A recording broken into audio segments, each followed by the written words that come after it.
México perdería 10 millones de empleos si se termina el TEMEC.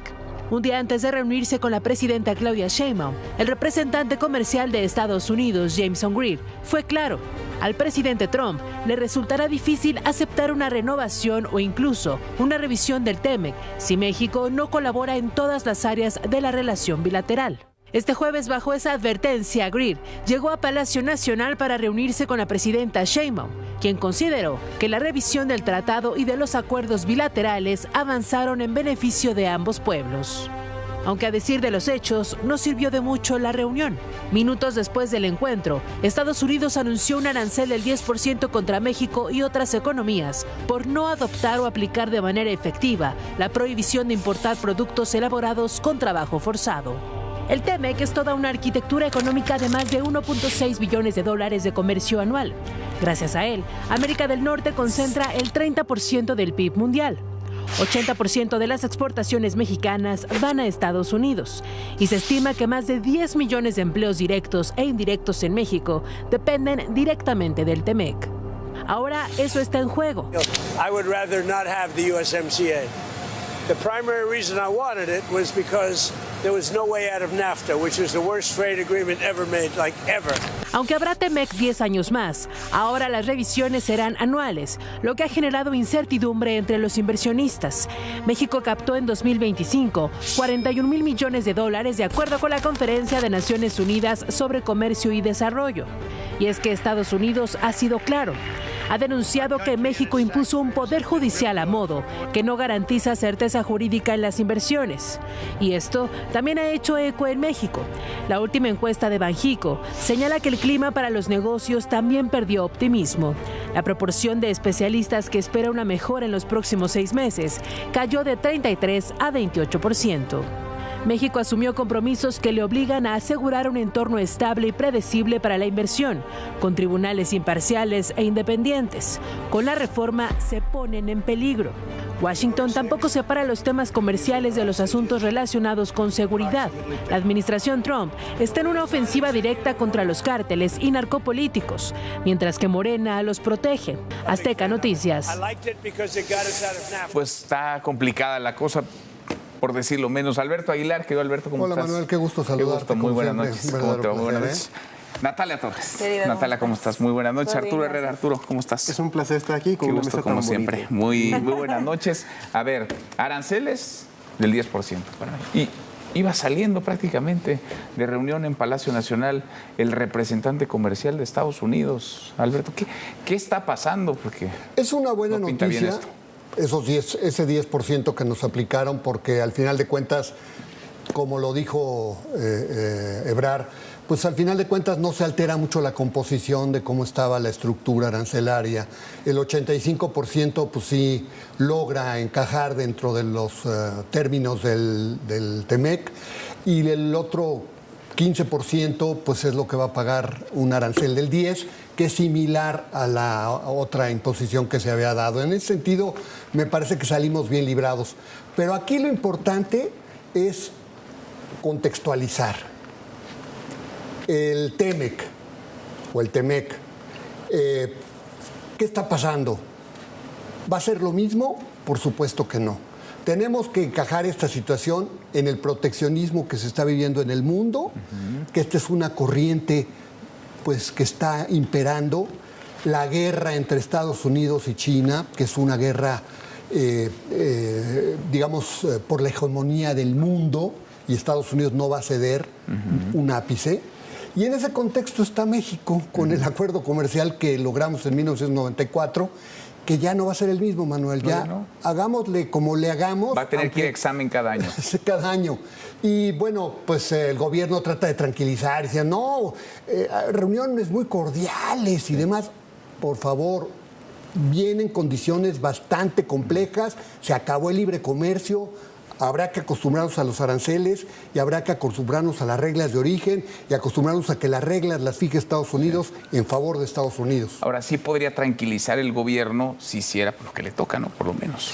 Claro. No andar cambiando las reglas del juego, dar certeza, confianza a ver, a los inversionistas. México llega pidiendo favores comerciales, y favores me refiero a buenos tratos comerciales, Pero mientras pide una buena negociación y mientras salen a la mañanera a decir que todo está bien y que han habido relaciones muy cordiales y tal, la realidad es que México ha construido un territorio muy hostil para la inversión, muy hostil para el tratado, muy hostil para Estados Unidos, muy hostil para los inversionistas. Han habido reformas muy dañinas y todo es poco a poco, ¿no? El dinero es muy racional, el capital es muy racional y sigue instintos muy claros. Si destruiste por completo el Poder Judicial, como inversionista yo quiero asegurarme que mi lana la voy a poner en donde se va a respetar y donde si tengo un conflicto, habrá gente que pueda apoyarme con este conflicto y que sea independiente, que no dependa del gobierno, que si el día de mañana yo tengo un problema con el gobierno, si yo tengo un problema con auditorías fiscales, si yo tengo un problema con alguien, pueda existir una persona que me garantice independencia judicial.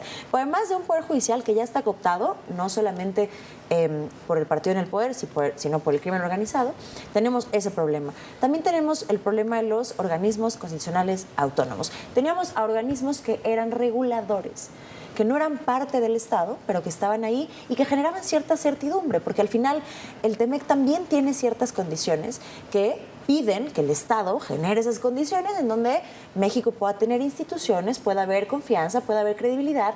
Cuando tú debilitas los órganos reguladores independientes que fortalecían la convicción de los empresarios y de los inversores para generar dinero aquí en México, no tienes lo necesario para garantizarles que su capital se va a respetar.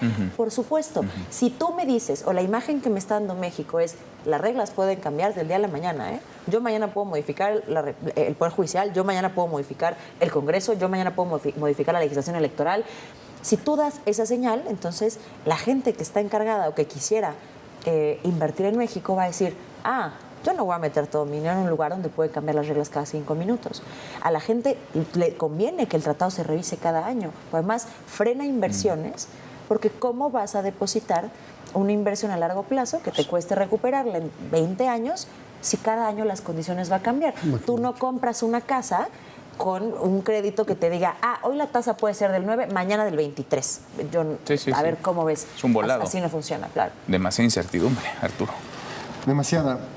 Mira, el TEMEC básicamente comenzó su decadencia en 2019 justamente al finalizar sus negociaciones y no por Estados Unidos, porque se suele culpar a Donald Trump de decir, queremos renegociar esto, no es un trato justo y demás, a pesar de que él también estuvo involucrado en su negociación.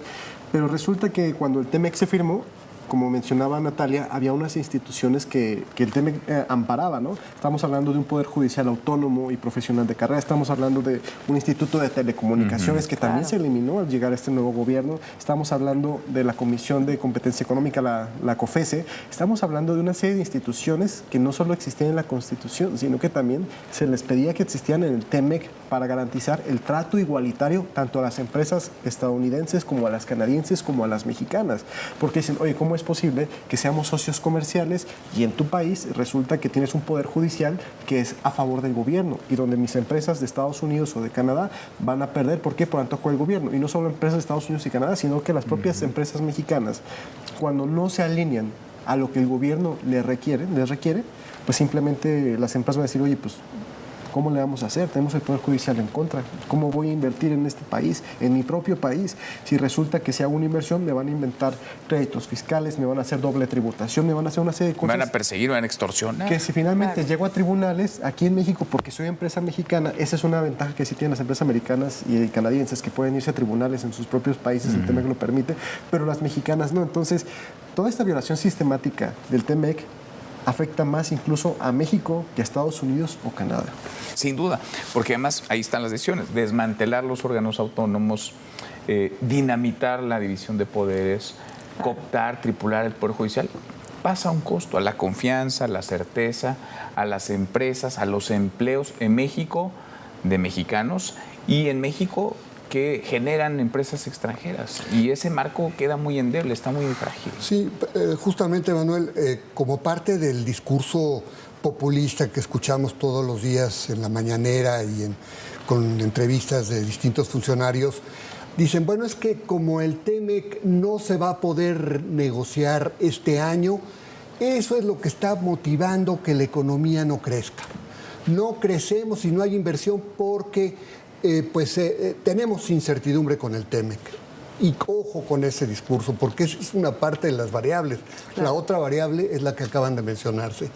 La falta de certidumbre jurídica, el desmantelamiento de todas las estructuras que dan certidumbre a la inversión y consecuentemente pues hoy lo que tenemos es, digamos, inversionistas acotados, empleos acotados, empleos formales, porque informales son muchos.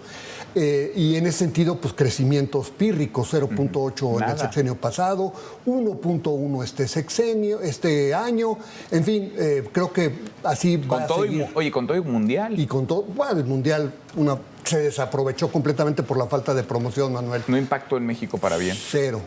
800,000 visitantes, imagínate, ¿no? 800,000 visitantes. ¿Cuántos decía? Decían que iban a venir 5 millones de personas contra 800,000. Entonces, bueno, yo creo que las empresas van a invertir, por supuesto que van a seguir invirtiendo, pero poquito, lo necesario. Y con el Tratado de Libre Comercio... Y es reinversión, no inversiones nuevas. Reinversión, y vamos a ver lo que yo creo que vamos a ver, no sé qué opinen ustedes, es una reconversión de las cadenas productivas, porque al final de cuentas, pues como Estados Unidos va a poner sus reglas, las reglas de origen y demás, la industria automotriz, industria siderúrgica, la industria electrónica, pues al final de cuentas estas cadenas se van a tener que reconfigurar y las empresas van a reaccionar en ese sentido para seguir encajados en el TEMEC. Y en ese sentido, bueno, pues a lo mejor va a haber algo de inversión, pero no la inversión que quisiéramos. Y habrá quienes ya se vayan. Porque además, ¿con qué calidad o con qué fortalezas llegas a tu mesa de negociación? O sea, no solamente es el tema económico, es el tema de seguridad. Tienes hoy acusaciones en casi toda la República, si no es que en toda la República, de tener funcionarios y servidores públicos coludidos con el crimen organizado. ¿En cabeza de quién va a llegar nueva inversión a decir, estaría perfecto yo meter mi dinero en un país donde está gobernado por narcos? Qué mejor. Así no funciona. Así no funciona y si ese tema no se elimina, y quiero ser muy clara con esto, ese gran tema, en gran medida, es Rubén Rocha Moya, ¿no? Claro. Es Rubén Rocha Moya y toda la capacidad que ha tenido el Estado de Sinaloa para operar electoralmente a través de narcotráfico. Ya vimos que hay celeridad cuando les interesa, ¿no? Con Ernesto Rufo, 4 días, orden de aprehensión, vámonos, vinculación a proceso. Hoy no se puede con este juez, entonces con este otro, que es del acordeón. Esperamos a quien sea, no pasa nada. Aquí no hacen falta pruebas también. Aquí no hacen falta pruebas, aquí no hacen falta pruebas, aquí no hacen falta procesos adicionales. Para Rubén Rocha Moya sí, para él sí. Entonces, cuando la justicia es así de selectiva y cuando mandas un mensaje al exterior que es muy claro, aquí defendemos a nuestros narcos, pase lo que pase. Si tú, empresario, tienes un problema con él, si tú, empresario, llegas y te cobran lana y no la pagas, si tú, no podemos hacer nada y no vamos a hacer nada. Cuando el mensaje también es ese, frente a un presidente, ¿no?, como Donald Trump, que ha modificado su legislación en materia de seguridad nacional para hacer lo que se le da la gana, cuando se le da la gana, donde se le da la gana, frente a un presidente de este tamaño, con estas condiciones de seguridad, con las condiciones de infraestructura, con las condiciones de institucionalidad, con las condiciones económicas, México no tiene absolutamente nada que hacer en una mesa sentándose a negociar. México va a obedecer y va a ver qué fichas pone, qué tiene que hacer para tratar de poner contento a Donald Trump, porque de ahí no veo otra carta en donde se pueda negociar. Yo me siento bastante optimista respecto al TEMEC. Entiendo las frustraciones y demás, es cierto, todo es cierto, el tema de los narcogobiernos que tenemos en México, el tema de Rocha Moya, y que el TEMEC finalmente está siendo usado como una palanca para obligar a México a perseguir a todos estos políticos. Sin mucho éxito hasta ahora, ¿no? México, pues no hay uno solo, la verdad, de peso, ¿cuál? Sí. Es un proceso, ¿no? De repente están así y de repente te secuestran un narcotraficante de una talla interesante, ¿no? Estados Unidos no te avisa exactamente de lo que va a hacer, te enteras ya que pasó y en este caso nos enteramos un año después que fue un operativo del FBI que se llevó al Mayo y no nada más hay de los mismos narcos que se y la Fiscalía General de la República se enteró 2 años después del piloto. No, imagínate, pero esa es la situación. Estados Unidos opera de esta forma y México es un país muy importante, no solo por su frontera tan grande con Estados Unidos, sino por las cadenas que ya están aquí. Ellos no van a eliminar el TEMEC. Ellos están usando el TEMEC como una palanca de presión para modificar el gobierno de México a lo que ellos lo que ellos piensan que les puede convenir, ¿no? Entonces, yo pienso que no se va a acabar el TEMEC. Yo pienso incluso que vamos a ver una retirada, aunque sea parcial, de la reforma judicial. De hecho, ya han hecho propuestas en comisión para volver a cierto servicio de carrera, a hacer exámenes y demás. Entonces, yo sí me siento optimista, no por la gente que encabeza el gobierno, no por el partido en el poder, sino porque sé que los van a obligar porque tienen N número de herramientas para obligarlos. Nada más les congelan unas cuentas en Estados Unidos, les congelan una mansión y ya tienen ahí a una gobernadora cantando y diciendo, a ver cómo le hacemos para negociar. ¿Tú crees entonces que...? No, o lo que es peor, es que es tristísimo ver cómo entre cada una de las defensas que se van aventando, cada vez se pone peor y peor y peor y peor.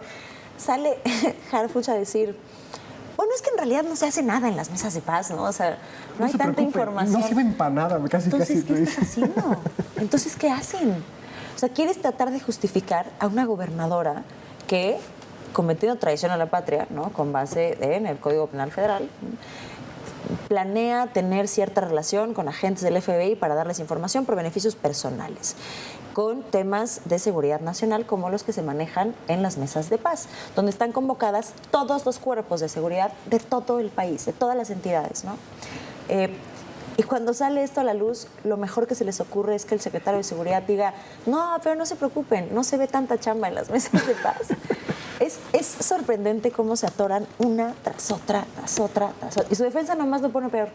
Es sorprendente. No, son increíblemente incompetentes, pero yo justamente por eso creo que los tienen amarrados a todos y no saben exactamente ni a dónde hacerse, tanto que cada gobernador está siendo una especie de informante paralelo que no saben para quién trabaja cada uno. Entonces, el tema es que México va a continuar. No, yo también coincido en que no se va a acabar. Yo lo que creo es que la capacidad de negociación que va a tener México no existe. A ver, México no negocia, ¿no? No hay manera. México hace como tú bien lo dijiste, que Estados Unidos no trae fichas en la mesa. Entonces, lo que Estados Unidos determina, lo que el gobierno de Donald Trump dicta, eso es lo que va a hacer México. Y en el mismo sentido que menciona Arturo, la verdad es que creo que pienso que va a haber muchos ajustes con la negociación. Otro de ellos en la parte energética, Manuel, que es un elemento importantísimo. México... Bueno, ahí ya hubo un volantazo con respecto a lo que vendía López Obrador. Sí, pero todavía insuficiente porque justamente hoy en la mañana platicaba ahí en Así Amanece, pues de los contratos mixtos, ¿no? Que finalmente han fracasado. Hubo 10 proyectos mixtos que se presentaron solamente empresas pequeñas, consorcios pequeños, no funcionaron. Hay, propuestas de inversionistas que también siguen paradas, siguen frenadas. ¿Por qué? Porque la participación accionaria que se exige es mínima y hay condiciones leoninas para el sector privado. Entonces, yo creo que todo ese esfuerzo que supuestamente nos han vendido como que va a venir a modificar, digamos, la capacidad de inversión en Pemex, pues no se está dando y no se va a dar. Porque en el mejor de los casos, estas ofertas no solicitadas, si se dieran, los tiempos ya no van a dar. Entonces, la exploración de petróleo o el remanente de petróleo que se pueda generar va a venir para el 2030, 2031, ya no le va a tocar este sexenio. Y en la parte de electricidad, Manuel, estamos produciendo menos electricidad de lo que se requiere. O sea, estamos por abajo de la demanda. Y eso que la economía no está creciendo a la velocidad. Si estuviéramos creciendo al 2%, habría problemas mayores. O sea, en ese sentido, creo que por ahí la presión de Estados Unidos va a ser importante porque una empresa de los Estados Unidos no puede crecer si no tiene electricidad, si no tiene energía. Entonces, yo creo que los de California, ¿cómo? Exacto. Entonces, yo creo que por ahí, entre las cosas que vamos a ver, pues también la parte energética. El tema hay que energético. ponerla, ¿no? Yo creo. Y ¿no? donde ya han venido fijando condiciones, ¿no? Que ya le dieron... A ver, lo que hace este gobierno no se parece mucho a lo que hacía el sexenio de López Obrador, ni en la saliva, en la narrativa, ni en los hechos. De hecho, se parece más lo que este gobierno a lo que había antes de Andrés Manuel López Obrador. Pues es que esa es la herencia tóxica que ha tenido Claudia Sheinbaum, ¿no? O sea, ella ha tenido que manejar como puede y como Dios le da a entender. Ella ha tenido que manejar todos los errores del pasado de Andrés Manuel. Y además es bien grave y es bien complicado porque tiene que arreglarlo mientras en la narrativa y en la comunicación dice que todo es viento en popa y que la estrategia sigue igual y que es el segundo piso de la transformación. Pero mientras eso pasa, pues paralelamente hay que ir rompiendo lo que este señor hizo y que hizo muy mal. Entonces ella está, yo creo que sí, muy atada de manos porque tiene decisiones fuertes que tomar. Por ejemplo, yo creo que la entrega de Rochamoya sería un muy buen avance. No lo va a hacer y eso es muy cierto. Claro. Pero está atada entre la narrativa, entre la comunicación, entre no pelearse con el dueño de Palenque, entre no...